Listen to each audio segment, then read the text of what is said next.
नमस्कार। कलाम अकेडमी के digital platform पर एक बार फिर से आप सभी विद्यार्थियों का बहुत बहुत स्वागत, अभिनंदन, आदाब, आभार, इस्तकबाल, खैर मकदम है। मैं हूं विवेक, एक बेहद महत्वपूर्ण कक्षा लेकर आप लोगों के बीच में हाजिर हूं और आज इस विशेष वीडियो में हम बात करेंगे अधिगम से संबंधित 3 और तथ्यों पर, जिसमें है परिपक्वता और अधिगम के बीच का संबंध, जो कि रीट के लिए खासा महत्वपूर्ण है, अधिगम को प्रभावित करने वाले कारक और अधिगम के सोपान। इन तीनों चीजों को आज इस वीडियो में हम डिस्कस करने की कोशिश करेंगे। तो आइए एक एक करके हमारी इस वीडियो के जो टॉपिक्स हैं इनको डिस्कस करने की बात करते हैं। सबसे पहले बात करते हैं परिपक्वता की। परिपक्वता यानी मैच्योरेशन, जिसके बारे में एक बहुत बेसिक डिस्कशन हमने किया था इससे पहले की कक्षा में, वो कक्षा जो हमारी बाल विकास की कक्षा थी। अब जब हम बात करने जा रहे हैं एक तरह से कह सकते हैं अधिगम की, तो परिपक्वता किस तरह से अधिगम से जुड़ी हुई है उसकी बात हम इस वीडियो के अंदर करेंगे।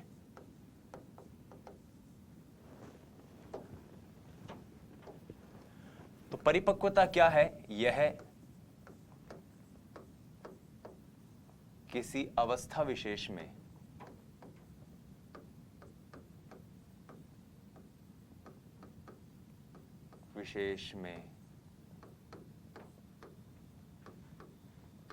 कार्य विशेष को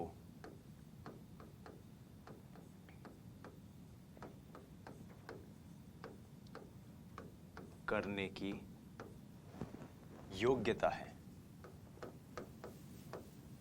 भाई, कोई व्यक्ति इतना योग्य हो गया है कि वो कोई काम कर सके, तो वो योग्यता क्या है? एक तरह से परिपक्वता है। लेकिन उस काम को वो कैसे कर रहा है, कब सीख रहा है, यही चीज अधिगम है। आज के इस डिस्कशन में जिस चीज पर सबसे ज्यादा हमें फोकस करना है वो है परिपक्वता और अधिगम के बीच में वास्तव में संबंध क्या है, दोनों एक दूसरे से किस तरह से जुड़े हुए हैं, दोनों से एक दूसरे का रिलेशन क्या है।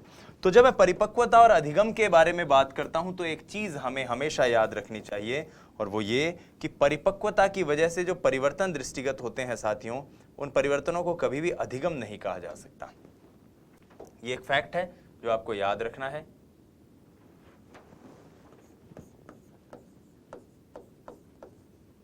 परिपक्वता की वजह से आए परिवर्तन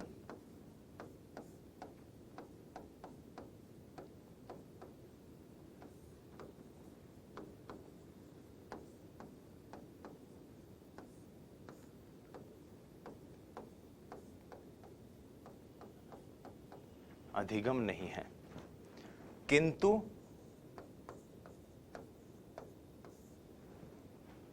परिपक्वता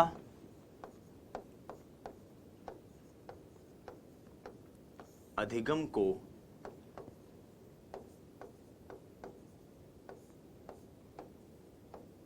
प्रभावित करती है।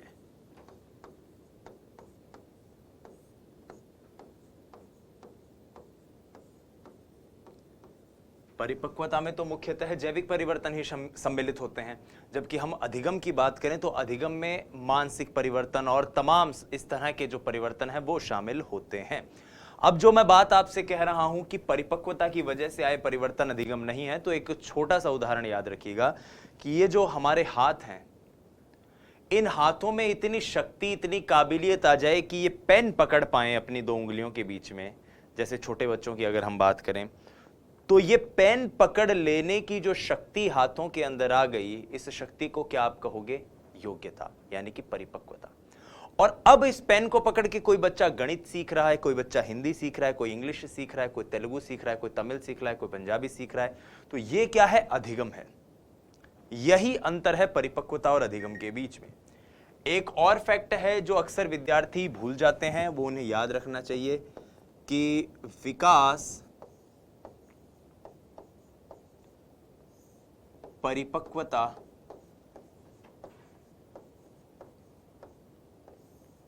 और अधिगम का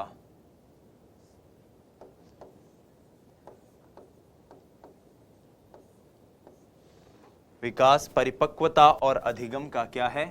गुणनफल है। ठीक है, गुणनफल है।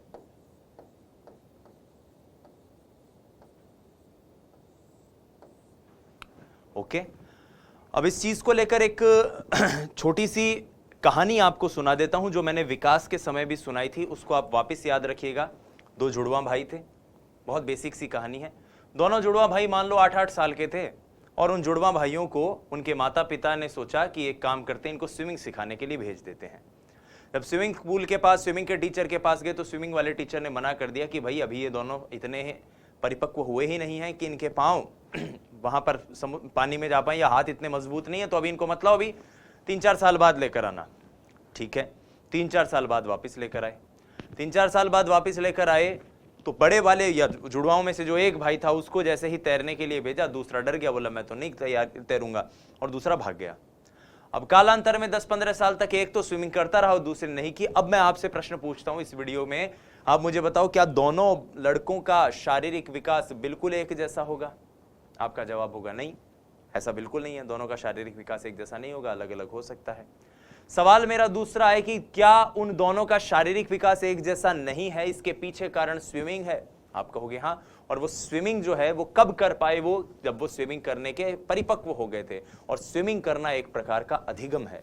तो यही बात है साथियों कि परिपक्वता और अधिगम दोनों मिलकर विकास के गुणनफल के रूप में कार्य करते हैं। परिपक्वता की वजह से आए परिवर्तन अधिगम नहीं होते, किंतु फिर भी परिपक्वता अधिगम को प्रभावित करती है। परिपक्वता के बगैर किया गया अधिगम निरर्थक है, और अधिगम की चाह के बिना परिपक्वता की कोई, एक तरह से कह सकते हैं, कोई उसका वजूद नहीं है। आइए अब हम एक टेबल के फॉर्म में परिपक्वता और अधिगम के बीच के जो डिफरेंसेस हैं इनको समझने की, जानने की, परखने की कोशिश करते हैं।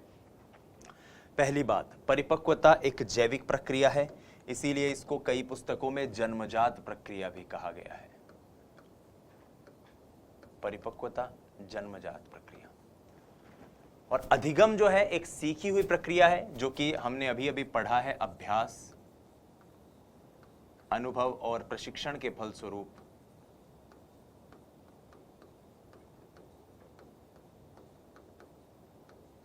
इन तीनों के फलस्वरूप जो प्रक्रिया है वो क्या है? अर्जित प्रक्रिया है।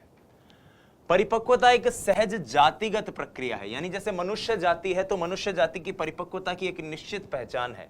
हमने शारीरिक विकास में देखा था कि कब मनुष्य के अंदर किशोर अवस्था आएगी, कब बाल्यावस्था आएगी, कब कौन सी एक्टिविटी वो कर पाएगा, ये तय है। ये मनुष्य की जातिगत, ये व्यक्ति की जातिगत प्रक्रिया है परिपक्वता। लेकिन अधिगम जो है वो व्यक्तिगत भी हो सकता है और अधिगम सामाजिक भी हो सकता है। तो व्यक्तिगत प्रक्रिया भी है और सामाजिक प्रक्रिया भी है।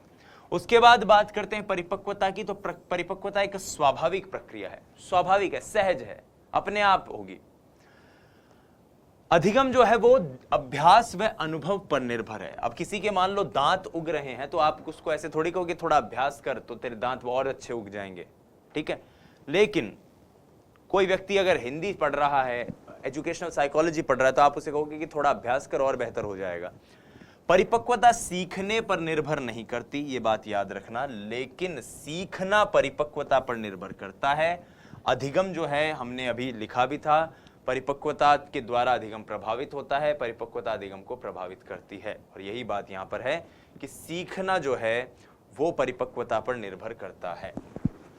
परिपक्वता में अभ्यास का महत्व नहीं है, हमने अभी अभी देखा है, लेकिन अधिगम में अभ्यास एक महत्वपूर्ण घटक है। भाई जब तक आप अभ्यास नहीं करोगे तब तक आप कैसे कोई काम कर पाओगे। कोई बच्चा चल रहा है, कोई बच्चे के बाल उग रहे हैं, किसी बच्चे के दांत उग रहे हैं। अब दांतों का उगना है, बालों का उगना है, नाखून का बढ़ना है, ये सारी चीज, हाइट का बढ़ना है, ये सारी चीजें क्या है? एक तरह के परिपक्वता की निशानियां हैं, जो सहज शारीरिक गतिविधियां हैं जो अपने आप होंगी। लेकिन वही बच्चा जो जिसकी हाइट बढ़ रही है वो उस वक्त बंजी जंपिंग या हाई जंप सीख रहे, वो नीरज चोपड़ा की तरह भाला फेंकना सीख ले, तो ये सीखना एक व्यक्तिगत प्रक्रिया होगी जिसमें अभ्यास एक महत्वपूर्ण घटक है। परिपक्वता प्रेरकों पर निर्भर नहीं करती, यानी अभिप्रेरणा से परिपक्वता की कोई वो नहीं है, एक तरह से कह सकते हैं कोई संबंध नहीं है। किसी व्यक्ति के अगर दांत उग रहे हैं तो आप उसे कहोगे कि भाई छोटे बच्चे तू थोड़ा सा और मेहनत कर तो तेरे दांत उग जाएंगे। दांत अगर आगे तेरे को चॉकलेट खिलाऊंगा तो दांतों को थोड़ी पता है चॉकलेट खाएगा वो बच्चा, दांतों को तो जैसे आना है वैसे आएंगे वो।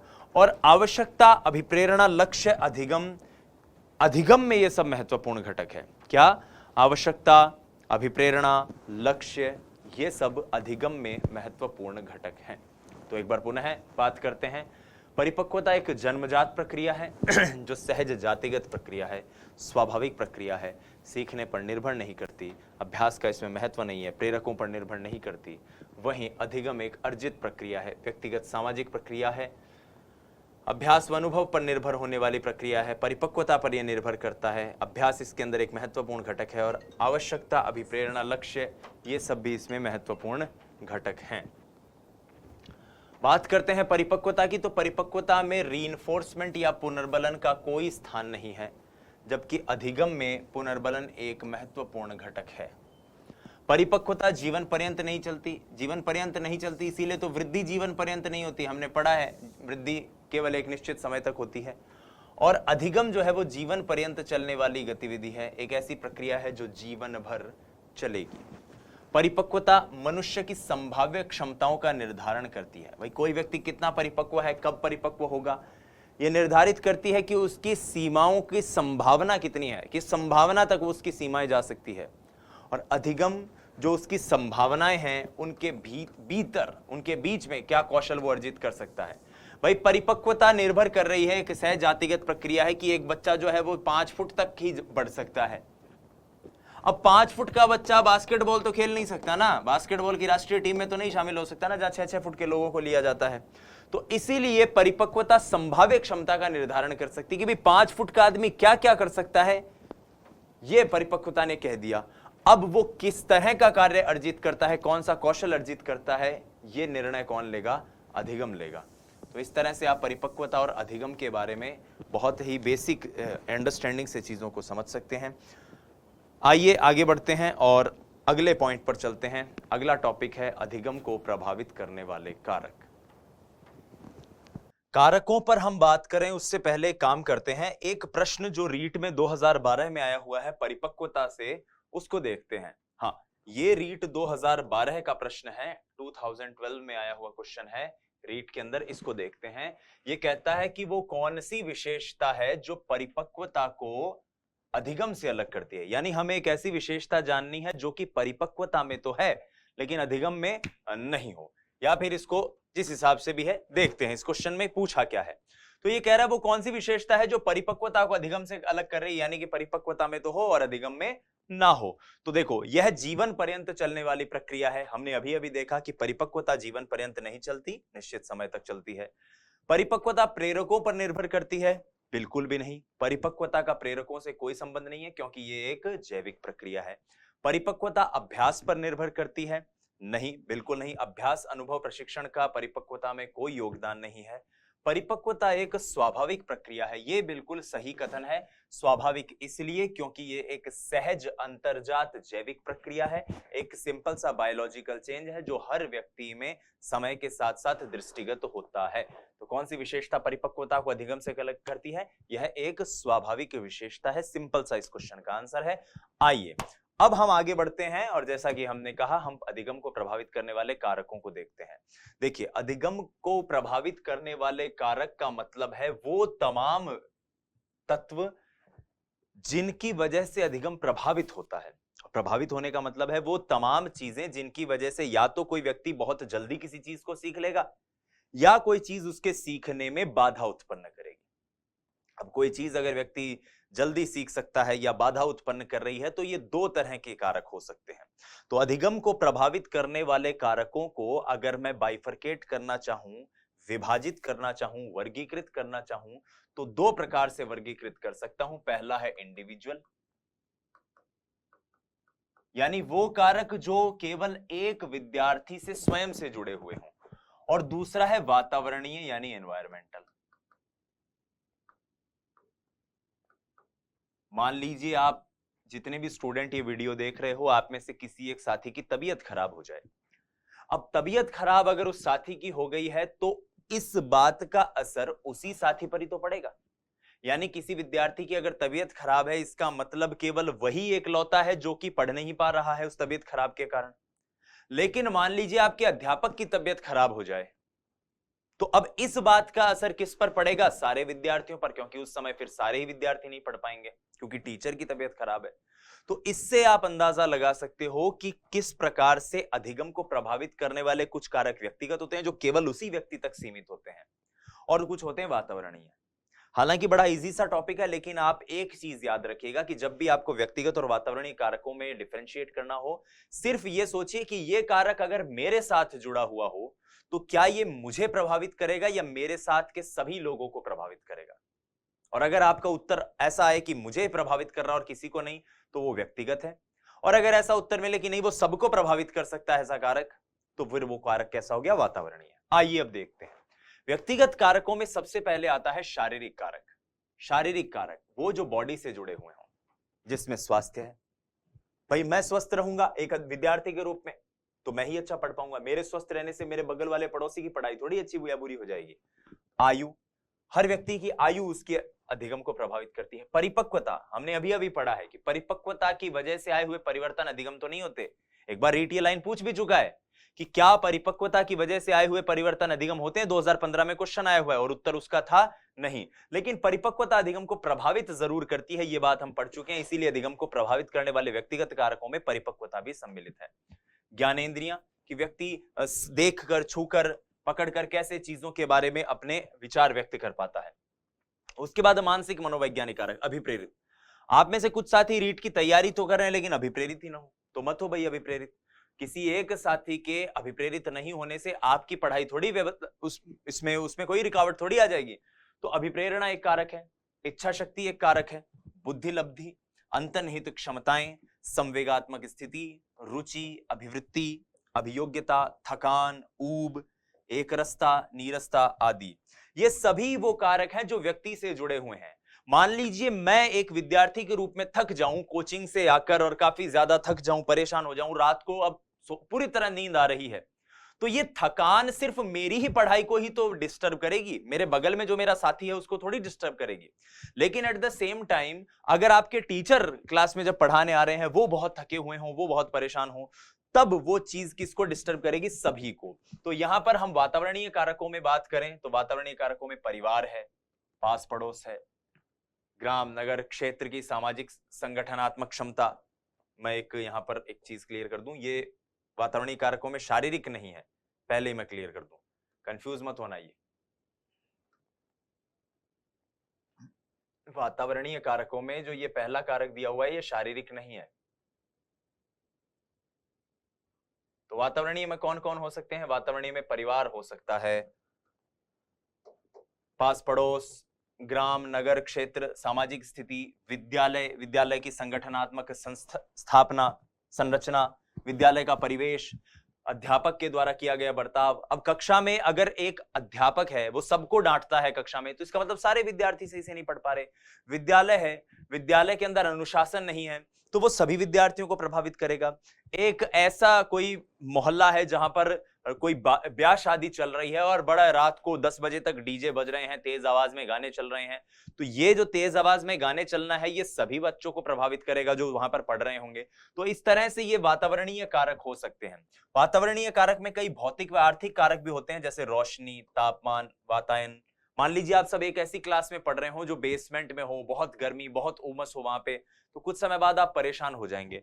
मान लीजिए आप एक ऐसे कमरे में पढ़ रहे हो जहां पर आप और आपका दोस्त दोनों पढ़ रहे हैं लेकिन कमरे में रोशनी नहीं है, लाइब्रेरी में रोशनी नहीं है, लाइब्रेरी में लाइट चली गई, तो लाइब्रेरी में लाइट चले जाने से उस लाइब्रेरी में जितने भी बच्चे पढ़ रहे हैं वो सारे प्रभावित हो जाएंगे। लाइब्रेरी के अंदर मान लो गर्मी काफी ज्यादा है, पंखे नहीं चल रहे, कूलर नहीं चल रहा, डक्ट नहीं चल रहा, तो उससे भी सारे विद्यार्थी प्रभावित होंगे। तो रोशनी, तापमान, वातायन, ये सारे वो वातावरणीय कारक हैं जो आपके अधिगम को प्रभावित कर सकते हैं। और व्यक्तिगत कारक हमने अभी अभी डिस्कस कर ही लिए। उसके बाद साथियों एक वर्गीकरण मैं यहां पर और आप लोगों के सामने रखना चाहता हूं, वो इसलिए क्योंकि कई बार परीक्षा में कुछ और नाम से भी वो दे देता है।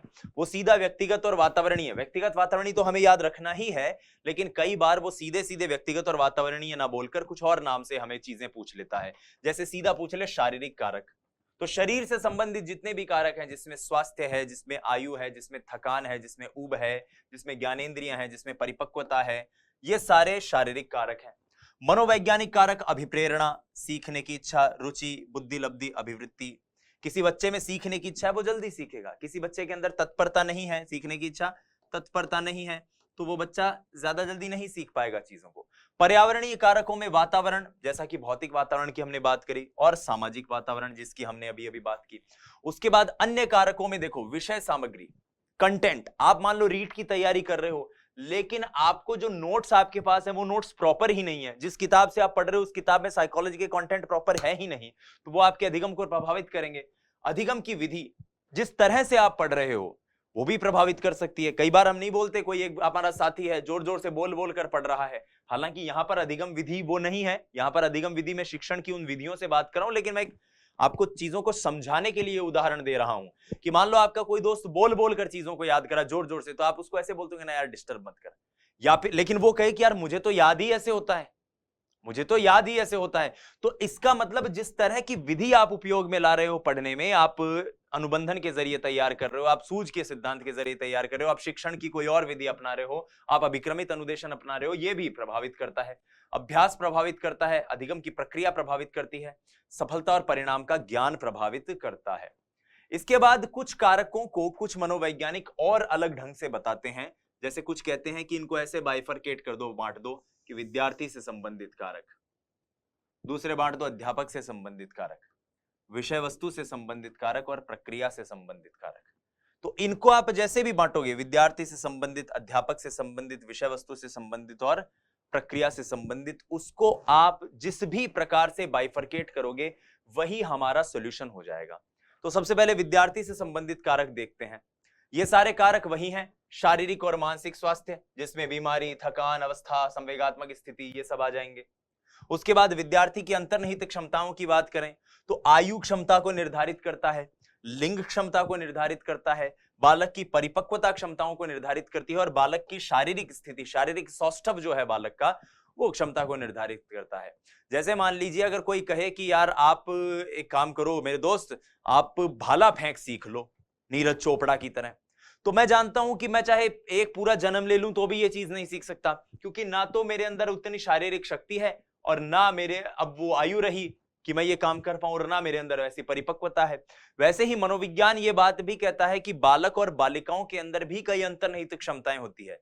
जैसे विश्लेषणात्मक अध्ययन जो होता है उसको करने के लिए बालकों का जो दिमाग है वो ज्यादा प्रभावी होता है, और कुछ इस तरह के संबंधात्मक चीजें जो होती हैं, लिटरेचर से संबंधित जो चीजें होती हैं उनको ग्रैब करने के लिए, कलात्मक चीजें जो होती हैं उनको ग्रैब करने के लिए बालिकाओं का जो दिमाग होता है वो ज्यादा एक तरह से कहते हैं इफेक्टिव होता है। तो इस प्रकार से लिंग भी निर्धारित करता है। फिर महत्वाकांक्षा या उपलब्धि अभिप्रेरणा, कुछ बच्चों की महत्वाकांक्षा का स्तर ऐसा होता है कि नहीं मुझे तो second grade REET, first grade RAS IAS बनना है, चाहे कुछ भी हो जाए, एग्जाम मेरी रीट आने वाली है, मैं चाहे दिन रात एक कर दूंगा, मैं पढ़ूंगा, क्योंकि उसकी महत्वाकांक्षा का स्तर ऐसा ही है। और कुछ जगह बोले यार सो अभी तो मजे में होगी, तब हो जाएगी एग्जाम, पढ़ लेंगे, आज तो होने से रही। वो वाली बात है। लक्ष्य और उद्देश्य, जैसा आप लक्ष्य बनाओगे आपको मेहनत भी उसी हिसाब की करनी पड़ेगी। इच्छा शक्ति और तत्परता, सीखने की इच्छा और आईक्यू, बुद्धि लब्धि जिस बालक की जैसी होगी वो उसके अधिगम को वैसे ही प्रभावित करेगी। अध्यापक से संबंधित कारकों की बात करते हैं। अब पहली बात तो ये बताइए कि अध्यापक से संबंधित कारक कौन से होंगे? ये सारे कारक होंगे सर वातावरणीय। अध्यापक से संबंधित कारक समस्त कारक कैसे हैं? वातावरणीय कारक। तो पहला इसमें कारक आ जाता है विषय का ज्ञान, कि अध्यापक को विषय का ज्ञान होना बहुत जरूरी है। अध्यापक को अगर विषय का ज्ञान नहीं है तो क्या होगा? वो पढ़ा ही नहीं पाएगा बच्चों को। अध्यापक को विषय का ज्ञान तो है, कई बार ऐसा होता है कि विषय का ज्ञान तो है लेकिन पढ़ाने का शऊर नहीं है, अध्यापन का कौशल नहीं है, पढ़ा ही नहीं पा रहा ढंग से, बच्चों के डाउट्स क्लियर नहीं कर पा रहा, खुद तो ज्ञानी है लेकिन बच्चों को चीजें समझा नहीं पा रहा, ये चीज है। अध्यापक का व्यवहार एवं व्यक्तित्व, सब चीजें हैं लेकिन बच्चों से प्यार से बात नहीं करते, गुस्से में एकदम डांटते पीटते हुए, तो ये व्यवहार भी कई बार अधिगम को प्रभावित करेगा। और वातावरणीय कारक है तो सारे बालक बालिकाओं के अधिगम को प्रभावित करेगा। अध्यापक का मानसिक स्वास्थ्य एवं समायोजन, अध्यापक खुद तो समायोजित नहीं हो, खुद तो घर पे परिवार से लड़ के आ जाए और बालकों को पढ़ाने लग जाए, खुद किसी परेशानी में जूझ रहा है, बच्चों को पढ़ा रहा है, तो ये मानसिक स्वास्थ्य और समायोजन भी कई बार अधिगम को प्रभावित करता है। और अध्यापक द्वारा अनुशासन व अंतःक्रिया, कक्षा में अध्यापक कैसे इंटरेक्ट कर रहा है, संवाद कर रहा है कि नहीं कर रहा, बात कर रहा है कि नहीं कर रहा, अध्यापक बच्चों से पेश आ रहा है ढंग से या नहीं आ रहा, अध्यापक कक्षा में अनुशासन बनाए रख रहा है या नहीं रख रहा, ये सारी चीजें भी सम्मिलित है। और सिखाने की कला, उसको सिखाने की कला आती है या नहीं आती। विषय वस्तु से संबंधित जो कंटेंट, जो विषय वस्तु बच्चे पढ़ रहे हैं, उस कंटेंट की प्रकृति कैसी है। जैसे मान लीजिए आप हिंदी पढ़ रहे हो और आप मान लो गणित पढ़ रहे हो, तो गणित और हिंदी दोनों एक तरीके से थोड़ी पढ़ाई जा सकती है। गणित को अलग ढंग से पढ़ना पड़ेगा, हिंदी को अलग ढंग से पढ़ना पड़ेगा। तो इस प्रकार से विषय वस्तु की जो प्रकृति है, जो नेचर है सब्जेक्ट का, नेचर है जो टॉपिक का, वो भी अधिगम को प्रभावित करता है। आप कौन से टॉपिक पहले पढ़ा रहे हो, कौन से टॉपिक बाद में पढ़ा रहे हो, ये भी इंपॉर्टेंट है। हमने जैसे अब रीट की जो ये क्लासेस आप ऑनलाइन देख रहे हो, बाल विकास पढ़ा, अभिप्रेरणा पढ़ी, अब हम अधिगम पढ़ रहे हैं। अब मान लो अधिगम की एक क्लास आए, दो क्लास के बाद मैं आपको सीधा कहूं कि आज अब अपन चिंतन पढ़ेंगे, चिंतन की एक क्लास के बाद कहूं कि चलो बुद्धि पढ़ेंगे, बुद्धि की एक क्लास के बाद कहूं कि चलो व्यक्तिगत भिन्नता पढ़ेंगे, तो आप कंफ्यूज हो जाओगे। तो इसलिए अनुभव, अधिगम अनुभव और विषय वस्तु का आयोजन और चयन, ये भी बालक के अधिगम को प्रभावित करता है। लेकिन ये सारे हैं किससे संबंधित? वातावरण से संबंधित है। ये सारे हैं किससे संबंधित? वातावरण से संबंधित है। फिर प्रक्रिया से संबंधित कारक की जो प्रक्रिया है, तो उसमें एक तो है अधिगम के अनुभव को ग्रहण करने के तरीके, किस तरह से आप चीजों को पेश कर रहे हो, और दूसरा जो वातावरण है जहां पर अध्ययन हो रहा है वो कैसा है। तो तरीके में एक चीज आ जाती है कि नवीन ज्ञान को पुराने ज्ञान से जोड़ना। जो बालक नई चीज सीख रहा है उसको क्या उसका टीचर पुराने ज्ञान से जोड़कर सिखा रहा है? दूसरी चीज, क्या एक क्षेत्र का अधिगम दूसरे क्षेत्र से संबंधित है? तीसरी क्षेत्र, ज्ञानेंद्रियों का प्रयोग, अभ्यास, पुनर्बलन और शिक्षण की मनोवैज्ञानिक विधियां। और वहीं वातावरण संसाधन में सामग्री, सुविधा, वातावरण एवं परिस्थितियां, जिसमें भौतिक, मानसिक, सामाजिक, संवेगात्मक। बात वही है, कहने का ढंग वही है, एक व्यक्तिगत है, एक वातावरणीय है, बस उसके नाम अलग अलग पेश कर दिए कि परीक्षा में अगर कोई अलग शब्द आ जाए तो हम किस तरह से उसको डील करें। तो यहां पर अधिगम को प्रभावित करने वाले कारक हमने देखे। अब इसको लेकर एक रीट में क्वेश्चन आया हुआ है, अधिगम को प्रभावित करने वाले कारक। आपको लग रहा होगा कि बड़ी अजीबोगरीब सी चीज है, समझ में नहीं आया, तो क्वेश्चन देख लो। क्वेश्चन देखते ही आपको समझ में आ जाएगा। ये क्वेश्चन जो है रीट के अंदर, ये आया हुआ है लेवल 2 2011 में, L2 जब आरटेट हुआ करती थी, आरटेट L2 2011 का क्वेश्चन है। ये क्या है? अधिगम को प्रभावित करने वाले व्यक्तिगत कारक आपको बताने। व्यक्तिगत कारक यानी एक ऐसा कारक जो सिर्फ मुझसे जुड़ा हुआ हो, अगर मैं उस परिस्थिति में अध्ययन कर रहा हूं। पहली बात तो संचार के साधन, संचार के साधन अच्छे होंगे तो जाहिर सी बात है ये सबको प्रभावित करेंगे। कक्षा के अंदर टीचर अगर कोई वीडियो के जरिए कोई किसी कंटेंट को पढ़ा रहा है तो वो सबके अधिगम को प्रभावित करेगी। नंबर 1, समवयस्क समूह, क्लास में अगर ग्रुप स्टडी हो रही है तो सभी के अधिगम को प्रभावित होगी, करेगी। अध्यापक, अध्यापक अगर अच्छा पढ़ाएगा तो सब बच्चे अच्छे पढ़ेंगे, खराब पढ़ाएगा तो सारे बच्चे खराब पढ़ेंगे। लेकिन परिपक्वता और आयु, मेरी परिपक्वता, मेरी आयु सिर्फ मेरे अधिगम को प्रभावित करेगी, ना किसी और विद्यार्थी के अधिगम को। तो ये हमारे इस क्वेश्चन का आंसर है। ऐसे क्वेश्चन हमारे रीट में आते हैं। अब आइए आगे बात करते हैं एक और टॉपिक की। बड़ा सरल सा टॉपिक है, आज तक कभी रीट में क्वेश्चन नहीं आया है। फिर दोहरा रहा हूं, आज तक कभी रीट में क्वेश्चन नहीं आया है। मैं एक बात आपको क्लियर कर दूं कि प्यारे विद्यार्थियों, यहां पर कलाम एकेडमी के प्लेटफॉर्म पर कई बार हो सकता है कि कोई कंटेंट व्यस्तताओं के चलते आप तक समय पर नहीं पहुंच पाए, 1 या 2 दिन का डिले हो जाए। लेकिन आपको कोई भी अनावश्यक कंटेंट कलाम एकेडमी के किसी भी online, offline publication, Facebook, YouTube platform पर नहीं आप तक पहुंचाया जाएगा। यानी ऐसा कंटेंट जो आपके परीक्षा के लिए कोई 1% भी काम का नहीं हो। और यहां पर मैं इस कंटेंट को इसलिए पढ़ा रहा हूं क्योंकि ये थोड़ा सा इंपॉर्टेंट बन जाता है। हालांकि रीट के अगर मैं पाठ्यक्रम की बात करूं तो ये इतना इंपॉर्टेंट नहीं है। और इस टॉपिक का नाम है अधिगम के सोपान। सोपान का मतलब होता है स्टेप्स, स्टेप्स यानी कि सीढ़ी। स्टेप्स, स्टेप्स यानी कि सीढ़ी। अधिगम के सोपान मतलब कि व्यक्ति जब अधिगम करता है तो उसके क्या स्तर होते हैं और किस तरीके से व्यक्ति एक चरण से दूसरे चरण तक जाते हुए अधिगम करता है। उसके लिए पहले मैं मिलर डोलार्ड का एक कथन आपके सामने रखता हूं। मिलर डोलार्ड कहते हैं कि अधिगम के लिए व्यक्ति को किसी वस्तु की आवश्यकता होनी चाहिए, उसे कुछ उसके लिए देखना भालना चाहिए, फिर कुछ ना कुछ करना चाहिए और अंत में कुछ प्राप्त करना चाहिए। पहले कोई आवश्यकता का अनुभव हो, फिर वो देखे कि वो जो आवश्यकता है वो कैसे पूरी हो सके, फिर उसके लिए वो प्रयास करे और अंत में उसे कोई चीज मिले। तो यहां पर अधिगम के सोपान को पढ़ते हैं। अधिगम के सोपान आपने अलग अलग प्लेटफॉर्म्स पर अलग अलग तरह से देखे होंगे। किसी मनोवैज्ञानिक ने क्या कहा है, किसी मनोवैज्ञानिक ने क्या कहा है। दरअसल हर मनोवैज्ञानिक की अपनी थ्योरी है लर्निंग को लेकर। भाई सूझ के सिद्धांत वाले अलग तरीके से बात करते हैं, व्यवहारवादी अलग तरीके से बात करते हैं, मानवतावादी अलग तरीके से बात करते हैं। मैं यहां पर जो अधिगम के सोपान आपको बता रहा हूं ये है डैशियल के द्वारा वर्णित। डैशियल नाम के एक मनोवैज्ञानिक है, उनके द्वारा वर्णित अधिगम के सोपान है। और डैशियल ने कुल 6 सोपान बताए हैं, यानी 6 चरण बताए हैं अधिगम के। आई होप आपको यह चीज क्लियर हुई होगी। अब आइए एक एक चरण की बात करते हैं। डैशियल के अनुसार अधिगम के सोपान का जो पहला चरण है वो है अभिप्रेरणा या आवश्यकता।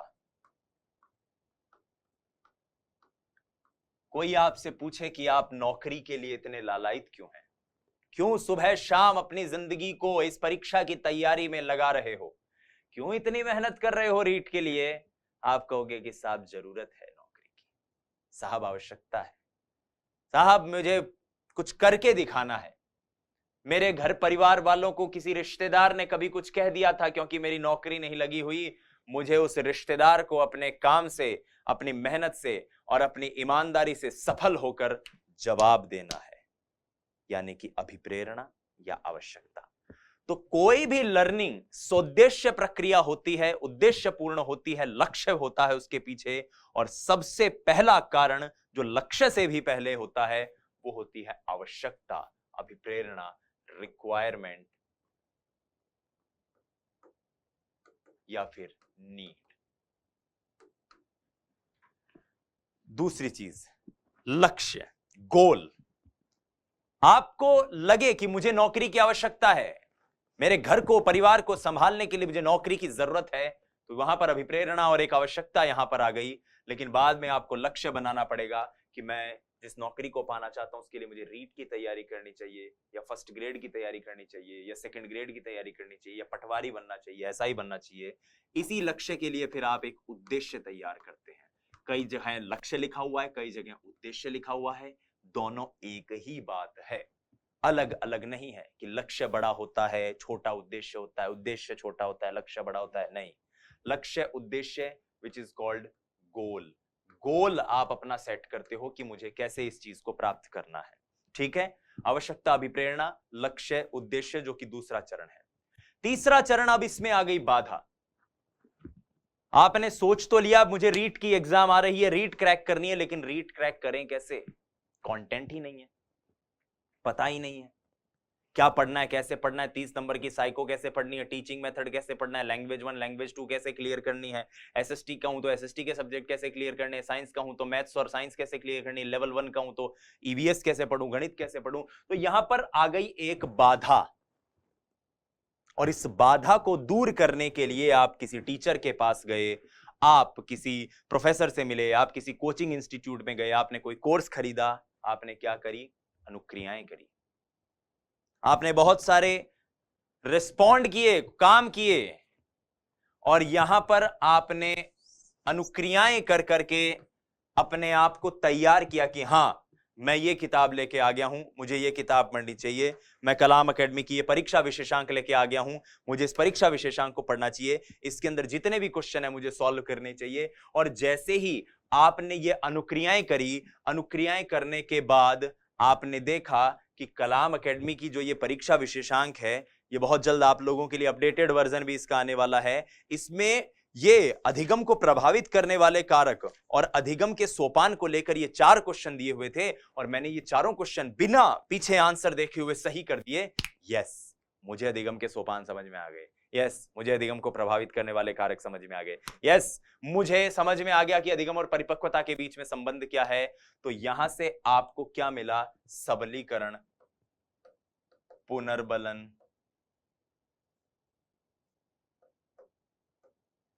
रीइंफोर्समेंट, ये सारी चीजें इसके अंतर्गत आ गई। तो ये सबलीकरण, पुनर्बलन, रीइंफोर्समेंट, ये जितनी भी चीजें हैं, ये आपके अधिगम के एक स्तर से आपको दूसरे स्तर पर लेकर जा रही हैं। और अंत में फिर आपको पता चल गया कि यस, मुझे अगर इस टॉपिक को मैंने अच्छा कर लिया, क्योंकि मोटिवेशन आ गया, पुनर्बलन ने क्या किया, व्यवहार को और उन्नयन करने के लिए आपको फोर्स किया, और आपने सोचा कि अब मैंने अधिगम के कारक अच्छे से किए हैं, तो मैं अधिगम को और परिपक्वता के संबंध अच्छे से करूंगा, मैं पावलोव का सिद्धांत अच्छे से पढ़ूंगा, मैं थॉर्नडाइक का सिद्धांत अच्छे से पढ़ूंगा, और आपने कंसिडरेबल टाइम में पूरी चीज को रिवाइज कर लिया, याद कर लिया, कंठस्थ कर लिया। यहां पर आपने क्या किया, सामान्यीकरण और एकीकरण सब कुछ मिलाकर आपने चीजों को संभाल लिया। तो ये 6 कारक अधिगम को प्रभावित करने वाले डैशियल के द्वारा बताए गए हैं। अभिप्रेरणा, या जिसको हम कहते हैं आवश्यकता, एक उदाहरण से मैंने इसे समझाने की कोशिश करी, जिसको हम सबसे पहले कहते हैं नीड, उसके बाद लक्ष्य, लक्ष्य के साथ जुड़े होते हैं कुछ महत्वपूर्ण उद्देश्य, और इसको हम कहते हैं क्या, गोल। उसके बाद होती है बाधा, बाधा यानी कि हर्डल या ऑब्स्टेकल, कुछ भी कह सकते हैं। उसके बाद अनुक्रियाएं यानी कि रिएक्शंस या रिस्पॉन्स, आपने अनुक्रियाएं की। फिर सबलीकरण यानी रीइंफोर्समेंट, और अंत में क्या है, एकीकरण, सामान्यीकरण, जनरलाइजेशन। तो यहां पर सारी चीजें क्लियर हो गई। अब एक बार की रिवाइज कर लेते हैं, आज हमने क्या क्या पढ़ा। हमने सबसे पहले परिपक्वता और अधिगम के बीच संबंध पढ़ा था, जिसको हम इस तरह से समझ पाए कि परिपक्वता एक जन्मजात प्रक्रिया है, अधिगम अर्जित प्रक्रिया है। यह सहज जातिगत प्रक्रिया है, यह व्यक्तिगत सामाजिक है। परिपक्वता स्वाभाविक है, अधिगम अभ्यास और अनुभव पर निर्भर है। देखो, स्वाभाविक वाला स्टेटमेंट रीट एक बार पूछ भी चुका है। परिपक्वता सीखने पर निर्भर नहीं करती, सीखना परिपक्वता पर निर्भर करता है। अभ्यास का महत्व नहीं है, अभ्यास का महत्व है। प्रेरकों पर निर्भर नहीं करती, प्रेरकों पर निर्भर करती है।